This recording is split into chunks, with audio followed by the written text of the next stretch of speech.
लेकिन साथ ही साथ हमने अपने फिस्कल डेफिसिट को कंट्रोल करने के लिए 4.9% इस साल रखा है और अगले साल उसको हम 4.5% पर लेकर आएंगे। मुझसे पहले संजय जब कह रहे थे तो मैं आपको याद करवाना चाहता हूं, ये अपने आप बैंकों की स्थिति ठीक नहीं हुई। जब 2014 में नरेंद्र मोदी जी आए तब 12 में से 11 बैंक पीसीए फ्रेमवर्क में थे, घाटे में थे और कई तो बंद होने की स्थिति पे खड़े थे। आप सोचिए कहां 12 में से 11 पब्लिक सेक्टर बैंक घाटे में थे, आज 12 के 12 शुद्ध मुनाफे में है और उनकी जो 4 लाख करोड़ रुपए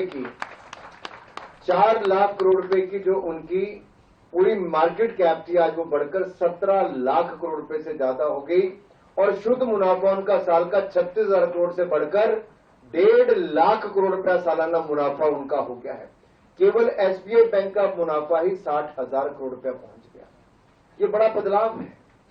एक समय कांग्रेस के टाइम पे बैंकों को लूटा जाता था मित्रों का भला करने के लिए, और जो फोन बैंकिंग की बात कही गई, आज गरीब का भला करने के लिए मुद्रा योजना चलाई गई और मुद्रा योजना में लगभग 34 करोड़ ऋण अब तक दिए गए, जिसमें से लगभग 30 लाख करोड़ रुपया देश के गरीब व्यक्ति को दिया गया और मोदी की गारंटी पर दिया गया। उनको अपनी ना जमीन गिरवी रखनी पड़ी, ना घर गिरवी रखना पड़ा और लगभग 30 लाख करोड़ रुपया मुद्रा योजना से मिला 10 लाख रुपए तक।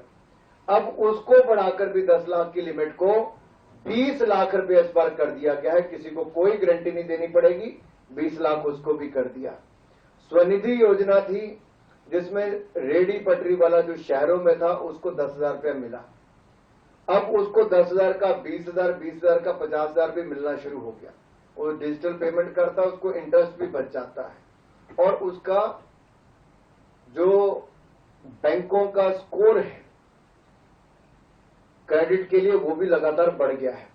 अब उसी योजना को हम ग्रामीण क्षेत्र में भी स्वनिधि योजना को लेकर जा रहे हैं और जो हमारे गांव हैं वहां पर रेडी पटरी वाले उनको भी उसका लाभ मिलने